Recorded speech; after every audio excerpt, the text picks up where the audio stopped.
ಇವತ್ತು ಬೆಳಗಾವಿ ಜಿಲ್ಲೆ ಹುಕ್ಕೇರಿಯಲ್ಲಿ ಮಹಿಳೆಯರ ಸುರಕ್ಷತೆಗೋಸ್ಕರ ಮಹಿಳೆಯರಿಗೆ ಧೈರ್ಯ ಕೊಡೋಗೋಸ್ಕರ ಒಂದು ಸಾಂಕೇತಿಕವಾದಂಥ ತ್ರಿಶೂಲ ದೀಕ್ಷಾ ಸಮಾರಂಭ ಏರ್ಪಟ್ಟಿತ್ತು.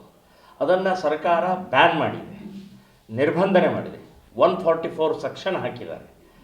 ಇದು ಅನಾವಶ್ಯಕವಾಗಿ ಏನೇನು ಯಾವುದೇ ರೀತಿಯ ಗದ್ದಲ ಗೊಂದಲ ಇಲ್ಲದೆ ಒಂದು ಮಠದ ಒಳಗಡೆ ಇರುವಂತಹ ಕಾರ್ಯಕ್ರಮಕ್ಕೆ ಬ್ಯಾನ್ ಮಾಡುವಂಥದ್ದು ಕಾನೂನು ಬಾಹಿರ. ಇದು ಅವರಿಗೆ ಕಾನೂನು ಗೊತ್ತಿಲ್ಲ. ಒಳಗಡೆ ಏನು ಬ್ಯಾನ್ ಮಾಡ್ತಾರೆ? ಮತ್ತು ಯಾವುದೇ ರೀತಿಯ ಗಲಾಟೆ ಗಲಭೆ ಆಗುವಂಥ ಸಂದರ್ಭವೂ ಕೂಡ ಇಲ್ಲ. ಅಲ್ಲಿ ಮಸೀದಿ ಇಲ್ಲ, ಚರ್ಚ್ ಇಲ್ಲ, ಜನ ಅಲ್ಲಿ ಒಂದು ಮಠ ಅದು. ಸೊ ಅತ್ಯಂತ ಶಾಂತವಾದಂಥ ಈ ಕಾರ್ಯಕ್ರಮಕ್ಕೆ ಡಿಸ್ಟರ್ಬ್ ಮಾಡಿ ಹಿಂದೂಗಳನ್ನು ಹತ್ತಿಕ್ಕುವಂಥದ್ದು. ಇವತ್ತು ಮಹಿಳೆಯರ ಸುರಕ್ಷತೆ ಇವರಿಗೆ ಬೇಕಾಗಿಲ್ಲ.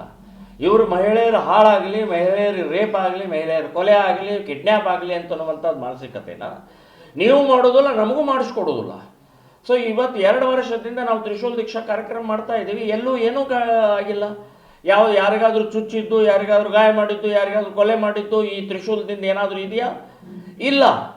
ಸೊ ಇಂಥ ವಿಚಿತ್ರವಾದಂಥ ಈ ಮಾನಸಿಕತೆಯನ್ನು ಬದಲಾವಣೆ ಮಾಡ್ಕೊಳ್ದೇ ಇದ್ದರೆ ಬಹಳ ದೊಡ್ಡ ಪ್ರಮಾಣದಲ್ಲಿ ಇಡೀ ರಾಜ್ಯಾದ್ಯಂತ ಹಿಂದೂ ಸಂಘಟನೆಗಳು ಹೋರಾಟ ಮಾಡಬೇಕಾಗುತ್ತೆ ಅಂತನ್ನುವಂಥ ಎಚ್ಚರಿಕೆ ಕೊಡ್ತಾ ಇದ್ದೀನಿ. ಇವತ್ತಿನ ಕಾರ್ಯಕ್ರಮ 144 ಹಾಕಿದರೂ ಕೂಡ ನಾವು ಕಾರ್ಯಕ್ರಮವನ್ನು ಮಾಡೋದು. ಏನಾಗುತ್ತೆ ನೋಡೋಣ ಅಂತನ್ನುವಂಥದ್ದು ನಾನು ಸವಾಲು ಹಾಕ್ತಾ ಇದ್ದೀನಿ. ನಾವು ಕಾರ್ಯಕ್ರಮವನ್ನು ಆಚರಣೆಯನ್ನು ಮಾಡೋರು. ಇವತ್ತು ಬೆಳಗಾವಿ ಜಿಲ್ಲೆ ಹುಕ್ಕೇರಿಯಲ್ಲಿ ಮಹಿಳೆಯರ ಸುರಕ್ಷತೆಗೋಸ್ಕರ ಮಹಿಳೆಯರಿಗೆ ಧೈರ್ಯ ಕೊಡೋಗೋಸ್ಕರ ಒಂದು ಸಾಂಕೇತಿಕವಾದಂಥ ತ್ರಿಶೂಲ ದೀಕ್ಷಾ ಸಮಾರಂಭ ಏರ್ಪಟ್ಟಿತ್ತು. ಅದನ್ನು ಸರ್ಕಾರ ಬ್ಯಾನ್ ಮಾಡಿದೆ, ನಿರ್ಬಂಧನೆ ಮಾಡಿದೆ. 144 ಸೆಕ್ಷನ್ ಹಾಕಿದ್ದಾರೆ.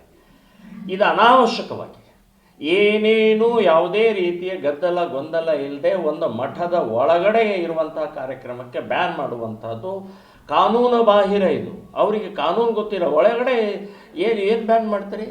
ಮತ್ತು ಯಾವುದೇ ರೀತಿಯ ಗಲಾಟೆ ಗಲಭೆ ಆಗುವಂಥ ಸಂದರ್ಭವೂ ಕೂಡ ಇಲ್ಲ. ಅಲ್ಲಿ ಮಸೀದಿ ಇಲ್ಲ, ಚರ್ಚ್ ಇಲ್ಲ, ಜನ ಅಲ್ಲಿ ಒಂದು ಮಠ ಅದು. ಸೊ ಅತ್ಯಂತ ಶಾಂತವಾದಂಥ ಈ ಕಾರ್ಯಕ್ರಮಕ್ಕೆ ಡಿಸ್ಟರ್ಬ್ ಮಾಡಿ ಹಿಂದೂಗಳನ್ನು ಹತ್ತಿಕ್ಕುವಂಥದ್ದು. ಇವತ್ತು ಮಹಿಳೆಯರ ಸುರಕ್ಷತೆ ಇವರಿಗೆ ಬೇಕಾಗಿಲ್ಲ.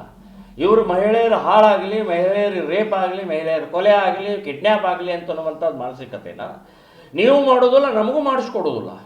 ಸೊ ಇವತ್ತು 2 ವರ್ಷದಿಂದ ನಾವು ತ್ರಿಶೂಲ್ ದೀಕ್ಷಾ ಕಾರ್ಯಕ್ರಮ ಮಾಡ್ತಾ ಇದ್ದೀವಿ. ಎಲ್ಲೂ ಏನೂ ಆಗಿಲ್ಲ. ಯಾರಿಗಾದ್ರೂ ಚುಚ್ಚಿದ್ದು, ಯಾರಿಗಾದ್ರೂ ಗಾಯ ಮಾಡಿದ್ದು, ಯಾರಿಗಾದ್ರೂ ಕೊಲೆ ಮಾಡಿದ್ದು ಈ ತ್ರಿಶೂಲದಿಂದ ಏನಾದರೂ ಇದೆಯಾ?